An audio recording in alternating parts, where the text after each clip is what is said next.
সিদ্দিক আকবর রাদিয়াল্লাহু তাআলা বলছেন, ইন্না ইবলিসা কায়িমুন আমামাক ওয়ান নাফসু আন ইয়ামিনিক ওয়াল হাওয়া আন ইয়াসারিক ওয়াদ দুনিয়া খালফাক ওয়াল ই'দাউ হাওলাক ওয়াল জাব্বারু ফাওকাক লা বিল মাকানাতি ওয়া বিল কুদরতি।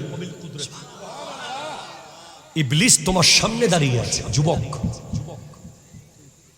কায়িমুন আমামাক ওয়ান নাফসু আন ইয়ামিনিক, নফসে আম্মারা তোমার ডানে দাঁড়িয়ে আছে, ওয়াল হাওয়া আন ইয়াসারিক, কামনা বাসনা লালসা তোমার বামে দাঁড়িয়ে আছে, ওয়াদ দুনিয়া খালফাক, দুনিয়া তোমার পেছনে দাঁড়িয়ে আছে, ওয়াল ই'দাউ হাওলাক, অঙ্গ প্রত্যঙ্গ তোমার চারপাশে আছে, ওয়াল জাব্বারু ফাওকাক লা বিল মাকানাতি ওয়া বিল কুদরতি, আল্লাহ তোমার উপরে আছে জাগার দৃষ্টিতে না, কুদরতের দৃষ্টিতে। এখন প্রতিদিন 6টা দাওয়াত আসতেছে। কয়টা দাওয়াত? আরো জোরে কয়টা? There is 6 invitation daily come to you, প্রতিদিন আসতেছে। 6 দাওয়াতের সাথে যুদ্ধ করে আপনি দাওয়াত গ্রহণ করবেন কয়টা? আরো জোরে কয়টা? বাকি 5টা দাওয়াত আপনি গ্রহণ করতে পারবেন না। মাদ্রাসায় যেভাবে ক্লাস টিচার লাগে, স্কুলে যেভাবে ক্লাস টিচার লাগে, ঈমান ইসলামের ক্লাস টিচার হলো হক্কানি ওলি আল্লাহ। আমি একটা শব্দ বারবার বলছি, হক্কানি। আবার বলেন কি? আবার বলেন, হক্কানি ওলি আল্লাহ।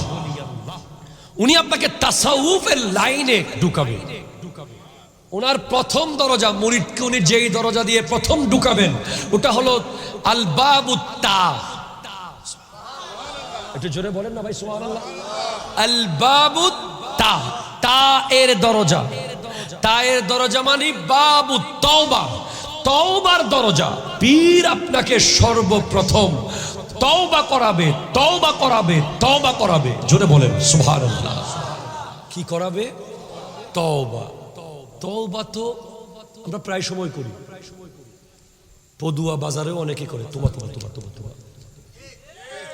কথা জোরে এখন ঠিক কিনা? জোরে বলেন। আমাদের মা বোনেরা ঘরে মিনিটে মিনিটে করে তোবা তোবা তোবা তোবা। এ তুবা, এটা তওবা না। তওবা কি? তওবা কোনটা? হযরত ওমর ফারুক আযম রাদিয়াল্লাহু তাআলা আনহুকে জিজ্ঞেস করা হয়েছে তওবাতুন নসুহা কি? উনি বলেছেন যে গরুর দুধের বাট থেকে দুধ দহন করার পরে সেই দুধ যেভাবে আর কোনোদিন বাট দিয়ে ঢুকানো যাবে না, সেইভাবে গুনাহ থেকে ফেরত আসা হলো তওবা। এখন লাইলাতুল কদরের রাতে আপনি সারা রাত কান্না করলেন, আল্লাহ মাফ করে দাও। পদুয়া কেন্দ্রীয় জামে মসজিদ, এই যে কোনটা? উত্তর পদুয়া মদিনাতুল, আচ্ছা উত্তর পদুয়া কেন্দ্রীয় জামে, কোনটা যে এটা মসজিদটা? এই মসজিদে আপনি সবে কদর রাতে, সবে বরাতের রাতে, রমজানের রাতে আপনি তওবা করে কাঁদতে কাঁদতে টাইলস গোটা ভিজাই ফেলাইছেন, কিন্তু পরের দিন আবার লাখে 10,000, লাখে 10,000, লাখে 10,000। কথা জোরে বলেন, ঠিক কিনা জোরে বলেন।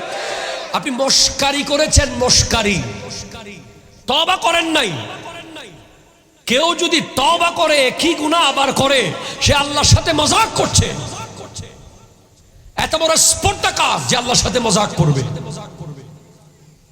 তওবা, যদি আপনি তওবার উপরে থাকতে পারেন, তওবা করার পরে পীর সাহেব হুজুর তওবা করিয়েছে, ও কাম করেंगे जिससे अल्लाह रसूल राजी हो, वो काम नहीं करेंगे जिससे अल्लाह रसूल नाराज हो। ওই কাজ করব যেই কাজে আল্লাহ রাজি, রসুল রাজি।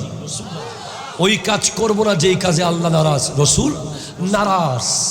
এই তওবা করার পর দেখেন তওবা কত বড় নিয়ামত। আমাদের গুনার কি কোনো হিসাব আছে? বলেন, পৃথিবীর কোন বান্দা বলতে পারবে আমার গুনাহ 111টা, 122টা, 340টা, 550টা? কেউ গুনাহ গুনতে পারছে আজকের দিন পর্যন্ত? গুনাহ অগণিত, অগণিত, অগণিত। গুনাহ যদি কম্পিউটারে সেভ করে রাখা হয়, প্রতিদিন কত গুনাহ আমরা করছি। এক সময় কম্পিউটারের হার্ড ডিস্ক হ্যাং হয়ে যাবে, এরপরেও গুনার হিসেব শেষ করা যাবে না।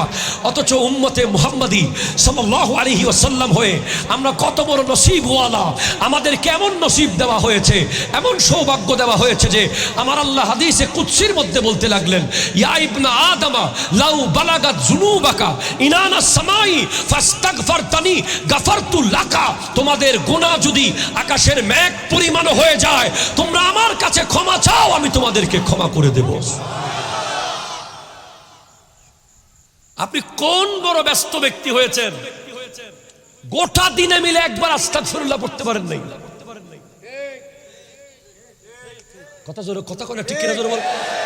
এমন এমন যুবক আছে এখানে আমাদের সমাজে, গোটা দিনে একবার আস্তাগফিরুল্লাহ রাব্বি মিন কুল্লি যামবি পড়ার সুযোগ তার হয় নাই। অথচ আমার নবী প্রতিদিন 70 বার পড়তেন। আপনি সুবহানাল্লাহ বলতেছেন না কেন? 70 বার।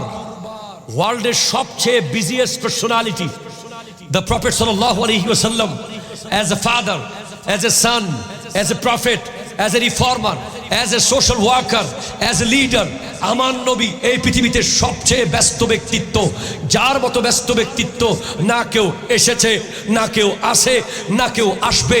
এত ব্যস্ততার ভেতরে আমার নবী প্রতিদিন 70 বার ইস্তেগফার করতেন, আরো বেশিও করতেন। আপনি সারাদিন ফ্রি ফায়ার খেলতে পারলেন, আপনি গোটা দিন জুয়া খেলা খেলতে পারলেন, আপনি ক্রিকেটার আর ফুটবলার নিয়ে ব্যস্ত ছিলেন, আপনি ওই কথা সেই কথা এই কথা ওই কথা, নেতার কথা রাজনীতির কথা বিদেশের কথা দেশের কথা বলে বলে দিন কাটিয়েছেন। গোটা দিনে একবার ইস্তেগফার আপনি পড়তে পারেন নাই। অথচ আস্তাগফিরুল্লাহ রাব্বি মিন কুল্লি যামবি ওয়া আতুবু ইলাইহি, এটা হলো কানজুম মিন কুনুজিল জান্নাহ, জান্নাতের খজিনার মধ্যে একটা খজিনা, যেটা অন্তত ডেলি একবার পড়লে আল্লাহ আপনাকে ক্ষমা করে দেবে। ঠিক কিনা কথা জোরে বলে। এই প্রজন্ম গোটা দিনে একবার আল্লাহু বলার টাইম পাচ্ছে না।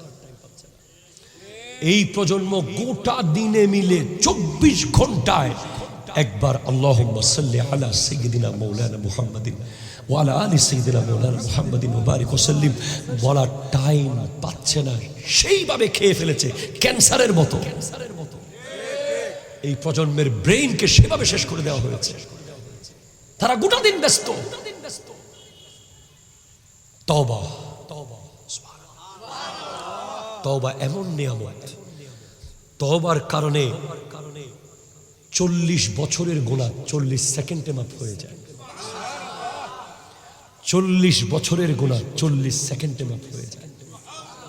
আপনারা জানেন হযরতে মূসা আলাইহিস সালামের উম্মতেরা বৃষ্টির দোয়া করছে। হযরতে মূসা জলিলুল কদর পয়গম্বরের দোয়ায় বৃষ্টি পড়তেছে না। মূসা, তোমার উম্মতের ভিতরে একজন গুনাহগার আছে, তার কারণে বৃষ্টি আটকে আছে। সে কত বড় গুনাহগার হলে নবী আল্লাহকে বলতেছেন, আল্লাহ তার দোয়া সাথে সাথে আটকে রেখেছেন। এটা একটা শিক্ষা ছিল তওবার গুরুত্ব বোঝানোর জন্য। পরে মূসা আলাইহিস সালাম এসে বললেন যে তোমাদের মধ্যে কে আছো গুনাহগার, বের হয়ে যাও। তখন ওই ব্যক্তি বলছে, আল্লাহ আমি 40 বছর তোমার নাফরমানি করেছি, কিন্তু আজকে তুমি আমাকে অপমান করিও না আল্লাহ। আমি যদি এখান থেকে বের হয়ে যাই তাহলে সবাই চিনে ফেলবে আমাকে, আমি আর কোনোদিন এই মুখ দেখাতে পারবো না। আল্লাহ কত ভালোবাসে তার বান্দাকে। সেই ব্যক্তির মাত্র 40 সেকেন্ডের তওবা, সাথে সাথে আসমান থেকে বৃষ্টি পড়া শুরু হয়ে গেছে। আমি আপনাকে তওবা নিয়ে যদি কথা বলি, এমন কথা আছে। সিদ্দিক আকবর রাদিয়াল্লাহু তাআলা এক বক্তব্য আছে। সিদ্দিক আকবর রাদিয়াল্লাহু তাআলা বলছেন, ইন্না ইবলিসা কায়িমুন আমামাক ওয়ান নাফসু আন ইয়ামিনিক ওয়াল হাওয়া আন ইয়াসারিক ওয়াদ দুনিয়া খালফাক ওয়াল ই'দাউ হাওলাক ওয়াল জাব্বারু ফাওকাক লা বিল মাকানাতি ওয়া বিল কুদরতি। ইবলিস তোমার সামনে দাঁড়িয়ে আছে যুবক,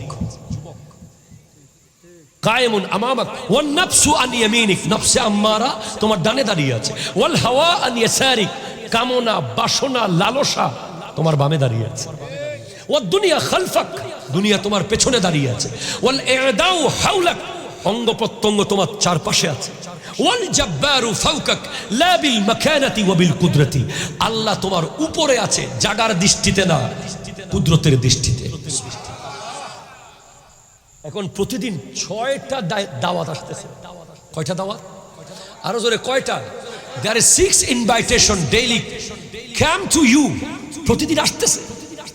6 দাওয়াতের সাথে যুদ্ধ করে আপনি দাওয়াত গ্রহণ করবেন কয়টা? আরো জোরে করলে কয়টা? বাকি 5টা দাওয়াত আপনি গ্রহণ করতে পারবেন না। ও আবে কি আইগি দার সামনে দরুদ শরীফ পড়েন, আল্লাহুম্মা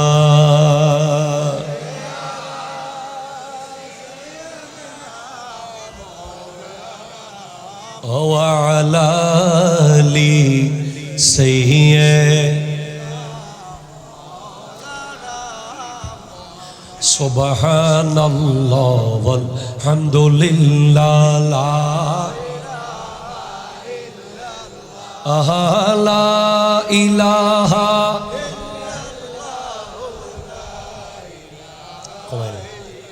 একটু চিৎকার দিয়ে বলেন তো সুবহানাল্লাহ। ডেলি দাওয়াত আসে কয়টা? আরো জোরে কয়টা? আপনি কবুল করবেন কয়টা? ফাল ইবলিসু লানাতুল্লাহ ইয়াদউকা ইলা তারকিদ দ্বীন, ইবলিস প্রতিদিন দাওয়াত দিচ্ছে দিন ছেড়ে দে। ইবলিস কি বলছে বলেন না, কি বলছে? দিন ছেড়ে দে, নামাজ ছেড়ে দে, আদব ছেড়ে দে, সুন্নাহ ছেড়ে দে, ইবলিস বলছে। ওয়ান নাফসু ইয়াদউকা ইলাল মাসিয়া, নফসে আম্মারা দাওয়াত দিচ্ছে তোমাকে গুনার দিকে। ওয়াল হাওয়া ইয়াদউকা ইলা শাহওয়াতি, কামনা বাসনা কুমন্ত্রণার দিকে। ঠিক কিনা কথা বলেন? ওয়াদ দুনিয়া ইয়াদউকা ইলা ইখতিয়ারিহা আলাল আখিরা, দুনিয়া বলছে আমি বড় মজা, আমাকে নে। ঠিক কিনা জোরে বলেন না। দুনিয়া কি বলছে? আমি বড় মজা, আখিরাত বাদ দে, আমাকে নে।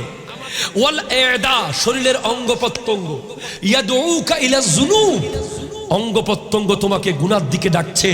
কিন্তু ওয়াল জাব্বারু ইয়াদউকা ইলাল জান্নাতি ওয়াল মাগফিরা,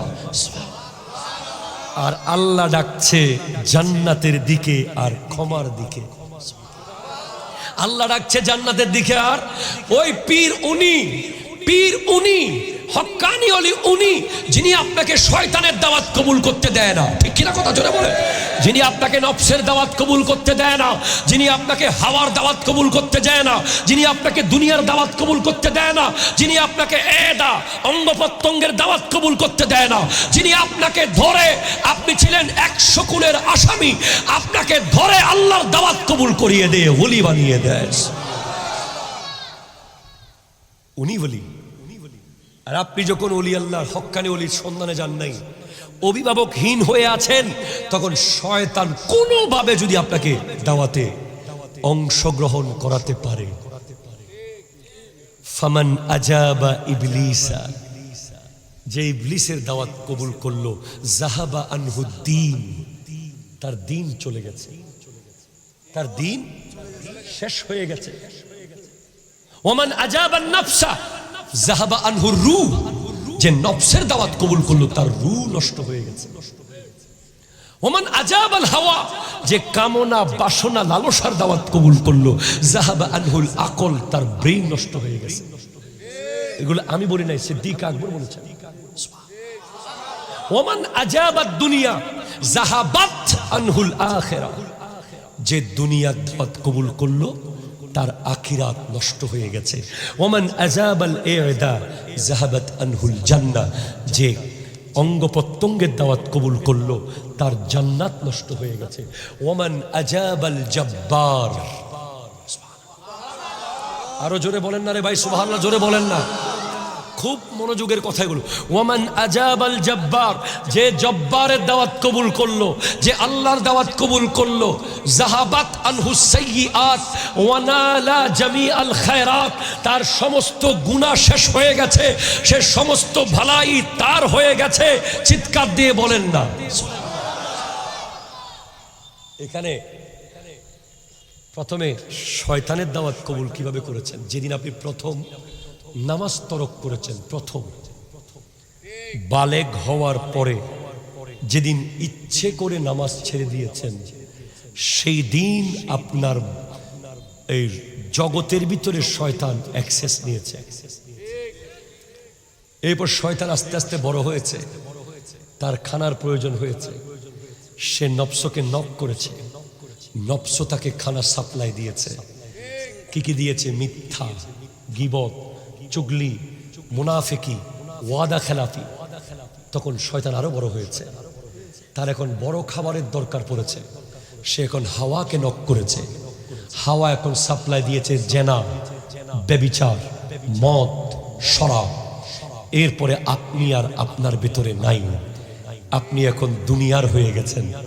দুনিয়া বলছে বহুদিন তোকে ধরতে পারি নাই, তুই ওই নুরুস সাফা নঈমির দরবারে যেতি রহমতুল্লাহ আলাইহি, তুই রাহাতুল্লাহ নকশবন্দির দামান ধরেছিস, তুই খাজা গরিব নওয়াজের দামান ধরেছিস, তুই শাহনশাহ সিরিকুটের দামান ধরেছিস, তুই গৌসুল আজম ভান্ডারের দামান ধরেছিস। তোকে আমি দুনিয়া কখনো খাওয়াইতে পারি নাই, আয় আজকে তুই দুনিয়াকে নে, দুনিয়াকে নে, দুনিয়াকে নে। সে তখন দুনিয়াদার হয়ে গেছে। যত বেশি সে ওলি আল্লাহ থেকে দূরে এসেছে, তত বেশি সে দুনিয়াবাজ হয়েছে। ঠিক কিনা কথা জোরে বলেন? যত বেশি সে ওলি আল্লাহর দামান থেকে দূরে এসেছে, তত বেশি সুদ তার কাছে এসেছে, ঘুষ তার কাছে এসেছে, জুলুম তার কাছে এসেছে, ব্যভিচার তার কাছে এসেছে। সে অন্যায়কে আর অন্যায় মনে করছে না। এমন সময় সে জাহান্নামের গেটে দাঁড়িয়ে আছে। ঠিক সেই সময়ও আল্লাহ বলছেন, আয় বান্দা আয়, আমার দরজা খোলা আছে। দুনিয়া তোকে সুদী বলছে, আমার মসজিদে আয়, তওবা কর। দুনিয়া তোকে ঘুষখোর বলছে, মসজিদের দরজা খোলা, তওবা কর। এই ব্যাপারটা বুঝতে হবে। তওবা এটা বিশাল বড় নেয়ামত এই উম্মতে মুহাম্মদী সাল্লাল্লাহু আলাইহি ওয়াসাল্লামের জন্য। আপনি খালেস নিয়তে তওবা করলে গোটা জিন্দেগির গুনাহ মাফ হয়ে যাচ্ছে। শুধু কারো হক, কারো জায়গা, কারো টাকা, কারো গীবত, বলেন কারো জায়গা, কারো টাকা, কারো গীবত, এরপরে কারো মন ভেঙেছেন, এগুলো তওবায় মাফ হবে না। ওই ব্যক্তির কাছে গিয়ে মাফ চাইতে হবে। আল্লাহ বোঝার তৌফিক দান করুক, আমিন জোরে বলেন। তাহলে তওবার স্টেজ, তওবার যে প্ল্যাটফর্ম, ওটা অনেক কঠিন, ওটাতে থাকতে পারা অনেক কঠিন। আপনাকে এদিকে বন্ধু ডাকবে, ওইদিকে বান্ধবী ডাকবে, এইদিকে কলিগ ডাকবে, ওইদিকে বস ডাকবে। আপনাকে প্রত্যেকটা কদম ফেলার আগে বুঝতে হবে যে আমি তো তওবা করেছি। ঠিক কিনা জোরে বলেন? আপনাকে বলতে হবে না আমি এখানে যেতে পারবো না, আমি তওবার উপরে আছি। আমি ওটা খেতে পারবো না, আমি তওবার উপরে আছি। আমি ওদিকে তাকাতে পারবো না, আমি তওবার উপরে আছি। আমি অমুককে গালি দিতে পারবো না, আমি তওবার উপরে আছি। আমি প্রতিশোধ নিতে পারবো না, আমি তওবার উপরে আছি। এভাবে আপনি ফেরত আসতেছেন বারবার সব ধরনের শরীয়ত বিরোধী কাজ থেকে তওবার উপরে অটল থাকার জন্য। আল ইস্তিকামাতু ফাওকাল কারামত, অটল থাকা। ইন্নাল্লাযীনা ক্বালু রাব্বুনাল্লাহু সুম্মা ইসতাকামু, ইস্তিকামত। সুবহানাল্লাহ জোরে বলেন। অটল, অবিচল, পাথরের মতো। কেউ আপনাকে নাড়তে পারছে না। সমস্ত বন্ধু আপনাকে ছেড়ে দিয়েছে, আপনি তওবা থেকে সরেন নাই। সমস্ত কলিগ আপনাকে ছেড়ে দিয়েছে, আপনি তওবা থেকে সরেন নাই। সমস্ত গ্রামবাসী আপনার বিরুদ্ধে চলে গেছে, আপনি তওবা থেকে সরেন নাই। তখন নতুন একটা স্টেজ ওপেন হবে সামনে। আস্তে আস্তে দেখবেন আপনার সামনে আরেকটা দরজা খুলতেছে, যেটা আপনি বুঝতে পারবেন এটা হলো সেকেন্ড স্টেজ। আপনি যাচ্ছেন উপরের দিকে, সেকেন্ড সিঁড়িতে আপনি উঠেছেন। সদ দিয়ে সাফা। জোরে বলে না সুবহানাল্লাহ, জোরে বলে না। তওবার উপরে 1 দিন, 2 দিন, 3 দিন, 10 দিন, 40 দিন থাকেন, নতুন স্টেজ আপনি পাবেন সোয়াদ দিয়ে। সাফা, সাফা মানে ট্রান্সপারেন্সি, স্বচ্ছতা, নিখুঁততা।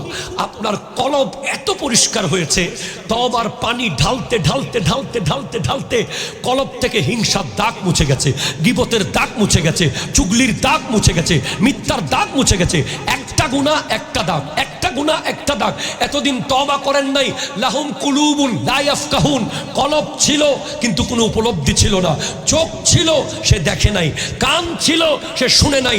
যেই মাত্র তওবার পানি ঢালতে ঢালতে ঢালতে ঢালতে গোটা কলবটাকে আপনি ধুইতে ধুইতে ধুইতে এমন পরিষ্কার করেছেন যে আপনার দু চোখ তো এখানে আছে, আরো দুইটা চোখ কলবের ভিতর থেকে খুলে গেছে।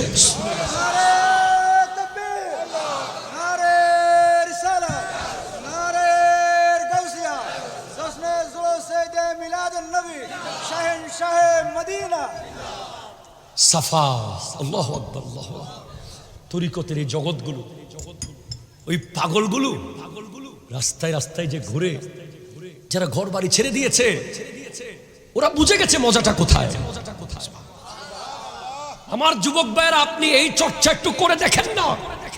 আপনি যখন দেখবেন যে আপনার সামনে সব নুরানি নুরানি নুরানি, আপনি একটা অদৃশ্য জগতের সন্ধান পেয়ে গেছেন। আপনার সিজদায় গেলেই আর উঠতে মন চায় না। আপনি এমন হয়ে যাচ্ছেন যে আপনি আল্লাহর সমস্ত বিষয়ের উপর আপনি রাজি হয়ে যাচ্ছেন। আপনার পেটে খাবার না থাকলেও আপনি খুশি, থাকলেও আপনি খুশি। আপনার পকেটে টাকা না থাকলেও আপনি খুশি, থাকলেও আপনি খুশি। আপনার একটা নতুন জগৎ উন্মোচন হচ্ছে। সাফা, ট্রান্সপারেন্সি, স্বচ্ছ আয়নার মতো কলব হয়ে যাবে, যেখানে কোনো দাগ নাই, যেখানে কোনো দাগ নাই।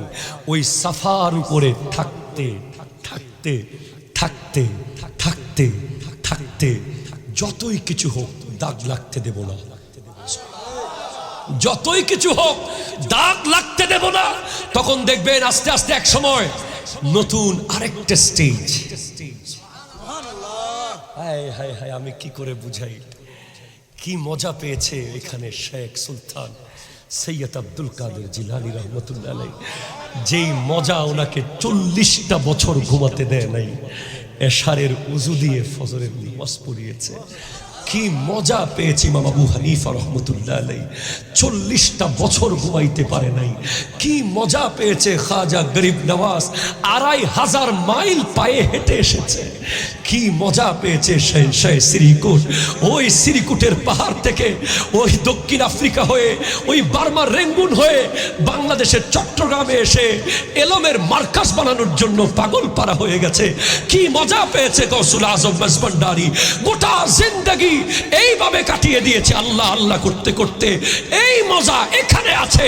সাফার পরে যখন 3 নম্বরের স্টেজ ওয়াও খুলে যাবে, ওয়া বাবুল ওয়াও, ওয়াও এর দরজা যখন খুলবে, ওয়াও মানে বেলায়েত, ওয়াও মানে বেলায়েত, ওয়াও মানে বেলায়েত, ওয়াও মানে বেলায়েত। হায় হায় বেলায়েত। তখন একটা নিঃশ্বাস ফেলবে উনি, যিনি ওয়াও এর পর্যায়ে চলে গেছে। উনি একটা মুস্কি হাসি দিবে, কারণ উনি এতদিন বান্দা ছিল, এখন বন্ধু হয়ে গেছে। এতদিন ফ্যাক্টরির চাবি ওনাকে দেওয়া হয় নাই, এখন ফ্যাক্টরির চাবি দিয়ে দেওয়া হয়েছে। তোর যা লাগে নিয়ে নে। 40-24 বছর পরে একজন পোলা চাইতেছে, আরে আমি তোকে তো ফ্যাক্টরির চাবি দিয়ে দিয়েছি, দিয়ে দে। বেলায়েত, বেলায়েতের প্লেস যখন আপনি পৌঁছে গেলেন, তখন ইমাম বুখারী লিখতেছেন, ইজা আহাব্বাল্লাহুল আবদা ফানাদা জিবরাইল। যখন আল্লাহ কোনো বান্দাকে ভালোবেসে ফেলে, জিবরিল আমিনকে ডাকে, জিবরিল আমি পদুয়ার ওই ব্যক্তিকে ভালোবেসে ফেলেছি। জিবরিল তুমি তাকে ভালোবাসো। জিবরিল আমিন বলে, আল্লাহ আমিও ভালোবাসলাম। আসমানের সব ফেরেশতাকে বলো ওই রিকশাওয়ালার ছেলে, ওই ফকিরের পোলাটাকে যেন ভালোবাসে। আল্লাহ সবাই ভালোবেসেছে। জমিনে গিয়ে তার গোটা এলাকায় প্রত্যেকের কলবে কলবে তার ভালোবাসা ঢুকিয়ে দাও। এই অবস্থায় আপনি যখন যাবেন তখন ওয়ালি আল ওয়ালিয়ু হুয়াস সাবিরু তাহতাল আমরে ওয়ান নাহি। কাশফুল মাহজুবের মধ্যে এসেছে, দাতা হাজবেরির লেখা, ওলি হলেন তিনি যিনি আল্লাহর আদেশ এবং নিষেধের উপরে সব সময় রাজি। হযরতে মুফাসসির যুগশ্রেষ্ঠ তাফসীরের কিতাব লিখেছেন যিনি তাফসীরে রুহুল মানির লেখক। এটা জোরে বলেন না সুবহানাল্লাহ। এটা দরুদ শরীফ পড়েন, আল্লাহুম্মা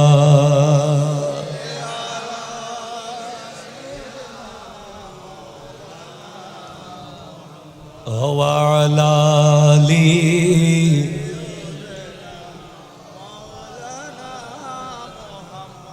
سبحان الله والحمد لله لا إله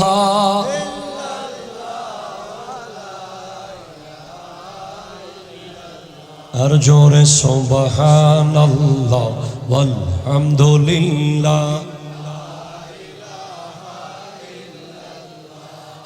لا إله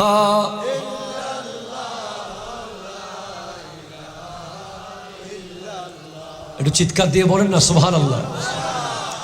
আল ওয়ালিয়ু বলেন, আল ওয়ালিয়ু, সবাই বলেন আল ওয়ালিয়ু হুয়াস সাবিরু তাহতাল আমরে ওয়ান নাহি। ওলি তিনি যিনি আল্লাহর আদেশ এবং নিষেধের উপরে সব সময় সন্তুষ্ট থাকে। তাফসীরে রুহুল মানির লেখক, আমি ওনার নামে অনেক ওয়াজ করেছি। উনি বড় ব্যবসায়ী ছিলেন।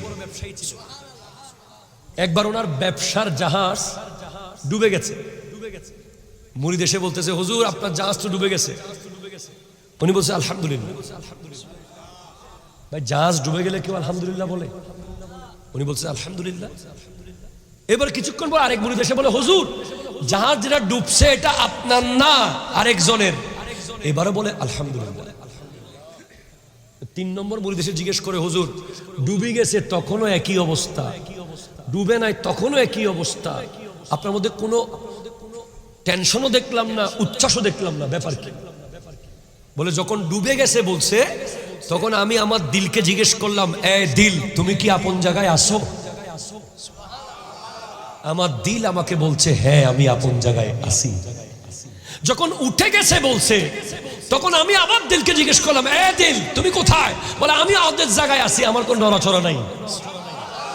তখন মুরিদ জিজ্ঞেস করছে, আপনার দিল থাকে কই? বলে আমার দিল তো আমি কোনো ব্যবসাকে দিই নাই, চাকরিকে দিই নাই, দুনিয়াকে দিই নাই, এই দিল তো আমি মদিনাওয়ালাকে দিয়ে দিয়েছি। আমার দিল তো মদিনায় আছে। জানো দিল होश खिरत सब तो मदीने पहुंचे, तुम नहीं चलते रजा सारा तो सामान गया। ওলি হলো তারা যারা সব কিছুতেই খুশি, যাদের লাইফে কোনো আফসোস নাই। কথা বলেন ঠিক কিনা, জোরে বলেন। এই পর্যায়ে যাওয়ার পরে বেলায়ত যখন আপনি পেয়ে যাবেন 3 নম্বর স্টেজে গিয়ে, এবার ওলিদের অনেক ক্যাটাগরি আছে। ফেলায়তের মকাম অনেক, আখিয়ার, আবদাল, আওতাদ, নকিব, গৌস, কুতুব। এই জায়গায় থাকতে থাকতে ওলিদের মধ্যে এমন ওলি আছে যারা ওয়ামা ইয়াজালু আবদির মকামে চলে গেছে। ওয়ামা ইয়াজালু আবদি ইয়াতাকাররাবু ইলাইয়া বিন-নওয়াফিল হাত্তা উহিব্বা ফাইযা আহবাবতুহু কুনতু সামাহু আল্লাযী ইয়াসমাউ বিহি ওয়া বাসরাহু আল্লাযী ইউবসিরু বিহি ওয়া ইয়াদাহু আল্লাতী ইয়াবতিশু বিহা ওয়া রিজলাহু আল্লাতী ইয়ামশী বিহা ওয়া ইন সালানি লা উতিয়ান্নাহু। এই মকাম হলো সর্বশেষ স্টেজ, ফা দিয়ে ফানা। আরো জোরে বলেন না সুবহানাল্লাহ। ওই তওবা, সাফা, বেলায়ত, ফানা, যেই মাত্র ফানার মকামে আপনি চলে যাবেন, তখন আপনি আল্লাহর, আল্লাহ আপনার। আপনি আল্লাহর, আল্লাহ আপনার। আপনি বলবেন তোর ভিসা হয়ে যাবে, ভিসা হয়ে যাবে, তোর পোলা হয়ে যাবে, হয়ে যাবে, তোর মেয়ের বিয়ে হয়ে যাবে, হয়ে যাবে, তুই জীবিত হয়ে যাবি, হয়ে যাবে। ফানার মকাম। এই হলো তাসাউফ। ওলি আল্লাহর কাজ হলো একজন মুরিদকে তওবার দরজা দিয়ে ঢুকিয়ে ফানায় গিয়ে থামানো। একটু জোরে বলেন না সুবহানাল্লাহ। তওবার দরজা দিয়ে ঢুকিয়ে ফানায় গিয়ে থামিয়ে দেওয়া। সেমন একজন ব্যক্তিকে আমি চিনি, যার নাম শেরে মিল্লাত মুফতি উবাইদুল হক নাইমি রাহমাতুল্লাহ আলাইহি। সচক্ষে দেখেছি, যার দরসে 10 পারা বুখারী পড়ার সুযোগ হয়েছে। যখন উনি বুখারীর দরস দিতেন আলমগীর খানকায়, মনে হচ্ছে ওয়াল্লাহ পৃথিবীর কোনো কিতাবে এগুলো নাই।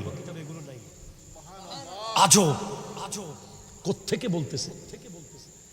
আমাদের অসংখ্য প্রিয়জনরা নাম বললে চিনবেন, স্বপ্নে দেখতেছে নঈম শাহ হুজুর কবরে জান্নাতি খানার পাত্র নিয়ে খানা খাইতেছে।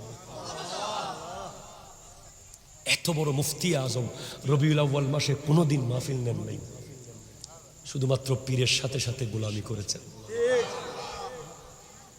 পীরগিরি কত মূল্যবান। পীরের মুরিদ যেমন মুরাদ, কিছু মুরিদ মুরাদ হয়ে যায়। শেরে মিল্লাত যখন ইন্তেকাল করলেন, পাকিস্তান থেকে ফোন এসেছে, হযরত উন পর রাজি হ্যায়। সর্বশেষ পীরের থেকে এই সনদ যদি পেয়ে যাই, আর কিচ্ছু চাওয়ার নাই, হযরত উন পর রাজি হ্যায়। এই তরিকতের আধ্যাত্মিক সংগঠনের গুরুত্ব রাসূল সাল্লাল্লাহু আলাইহি ওয়াসাল্লামকে খাদিজাতুল কুবরা রাদিয়াল্লাহু তাআলা কি দেখে দিওয়ানা হয়েছে। যখন হযরতে খাদিজাতুল কুবরা রাদিয়াল্লাহু তাআলা আনহার কাছে এসে আমার নবী বলছেন, খাদিজা আমি কি জানি দেখছি, যখন ওহী আসতেছে তখন হযরতে খাদিজাতুল কুবরা রাদিয়াল্লাহু তাআলা বলছেন, ওয়াল্লাহি লা ইয়াহজিকাল্লাহু আবাদা ইন্নাকা লাতাসিলুর রাহমা ওয়া তাহমিলুল কাল্লা ওয়া তাকসিবুল মাদুমা ওয়া তাঈনু আলা নওয়াইবিল হক। আপনাকে আল্লাহ কখনো চিন্তিত করবে না। আপনি তো ওই জাত যিনি আত্মীয়তার খবর নেন, যিনি দুর্বলের পাশে দাঁড়িয়ে যান, যিনি অসহায়কে সহায় হয়ে যান, যিনি যুদ্ধ বিধ্বস্ত মহামারীতে আক্রান্ত আরবকে হিলফুল ফুজুল বানিয়ে আবার আগের জায়গায় ফেরত নিয়েছেন। এই জন্য মনে রাখতে হবে রসুলে পাকের সংগঠন, আমাদের সংগঠনগুলোকে আমরা বেশি দিন টিকাইতে পারি না, ঠিক কিনা জোরে বলেন তো। অনেক সংগঠন হয়, হোসাইনি কাফেলা, হাসানি কাফেলা, রহমানি কাফেলা, জব্বারি কাফেলা, টিকে না। কেন? সংগঠনের নিয়ত হতে হবে যে আমি এই সংগঠন করতেছি হিলফুল ফুজুলের আদলে। সংগঠনের সভাপতি যিনি হবে, ওনার উদ্দেশ্য থাকবে যে আমি সভাপতি মানে আমি বড় খাদেম। কথা জোরে বলে না, ঠিক কিনা? আমি সভাপতি, আমি সভাপতি, আমি সভাপতি, আমি সেক্রেটারি, আমি সেক্রেটারি, আমি সেক্রেটারি, আমার নাম কেন উপরে নাই? এগুলো করলে সংগঠন এক সপ্তাহ টিকবে না। আমাদের গাউসিয়া কমিটি বাংলাদেশ এখানে আছে কিনা আমি জানি না। এই গাউসিয়া কমিটি বাংলাদেশ ইমাম মাহাদি পর্যন্ত থাকবে, কারণ এখানে যিনি সভাপতি উনি সবচেয়ে বড় খাদেম। এখানে আসল সভাপতি হলো গৌসুল আজম আব্দুল কাদের জিলানী রাহমাতুল্লাহ আলাইহি, ঠিক কিনা কথা বলেন? এখানে কেউ সাহস করে বলতে পারে না যে, কারণ তৈয়ব শাহ হুজুর কিবলার প্রথম সবক হলো মে ছোড় দো। কথা বলে না, ঠিক কিনা? মে ছোড় দো, আমি ছেড়ে দাও। সংগঠন ধ্বংস হয় আমিত্বের কারণে, ঠিক কিনা কথা বলেন? সংগঠন শেষ হয়ে যায় আমিত্বের কারণে। আমাকে কেন, আমি কেন হলাম না, আমাকে কেন দিল না, এই ধরনের সংগঠনের শিক্ষা আমার নবী দেন নাই। আমার নবী হিলফুল ফুজুল করেছেন। আমার নবীর সাথে যারা সেখানে ছিল সবাইকে আমার নবী সম্মান দিতেন। আর হিলফুল ফুজুলের উদ্দেশ্য ছিল যে জনগণের কল্যাণ, নিজের কল্যাণ না, ঠিক কিনা কথা জোরে বলে। সংগঠন যখন নিজের কল্যাণে ব্যবহার হবে তখন এটা সুন্নাহ সম্মত সংগঠন আর হবে না। সংগঠন করতে হবে কার কল্যাণে? জনগণের কল্যাণে, ঠিক কিনা কথা জোরে বলেন। বাস সুন্নাহ সম্মত সংগঠন করবেন। আপনারা ওলি আল্লাহর দরবারে যাবেন, হক্কানি ওলি আল্লাহ চিনবেন, ওলি আল্লাহর দামান ধরে রাখবেন। আল্লাহ তাআলা আমাদেরকে কবুল করুক। আমার ভাইয়ের একটা কাগজে একটা নাত রিকোয়েস্ট করেছে। নাত যখন রিকোয়েস্ট করা হয়, নাত না পড়লে আমি বেওয়াফা হয়ে যাব। জৈনুল আবেদিন কাদেরীকে এই চেয়ারে বসিয়েছে নাত রসুল। সেজন্য আমরা সবাই মিলে একটু পড়ি, সোনার মদিনা বহু দূরে, কিন্তু মদিনাওয়ালা আমার, সবাই বলেন, কিন্তু মদিনাওয়ালা আমার অন্তরে, আমার মন কাঁদে রে, প্রাণ কাঁদে রে, মন কাঁদে রে, প্রাণ কাঁদে রে, মদিনা মদিনা বলে জিকির করে রে। রাসূল তুমি শোনো গো আমার ফরিয়াদ, চুমু খেতে বাড়িয়ে দাও নূরানি হাত, চুমু খেতে বাড়িয়ে দাও আমার অন্তর জুড়ে মদিনা আছে রে, মদিনা মদিনা বলে জিকির করে রে, সোনার মদিনা কিন্তু মদিনাওয়ালা, কিন্তু মদিনাওয়ালা যে গিয়েছে একবার সোনার মদিনা, তার মনে আর কোনো দুঃখ রইল না। যে গিয়েছে একবার সোনার মদিনা, তার মনে আর কোনো দুঃখ রইল না, তারি অন্তর জুড়ে মদিনা আছে রে, মদিনা মদিনা বলে জিকির করে রে। চিৎকার দিয়ে বলেন সুবহানাল্লাহ।